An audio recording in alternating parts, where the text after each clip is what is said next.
काम तो जिंदगी भर करना है दोस्तों। मौत को किसने देखा है?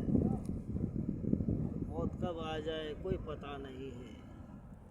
दो वक्त के दो पल के लिए नमाज पढ़ने की टाइम तक फुर्सत तक नहीं है इंसान के पास। काम तो जीवन भर करना है। काम अगर नहीं करेगा तो खाएगा क्या?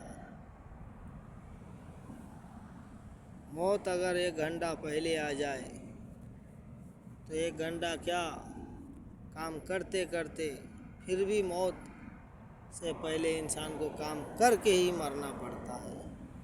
जीवन भर काम करना पड़ता है। काम तो जीवन भर करना है।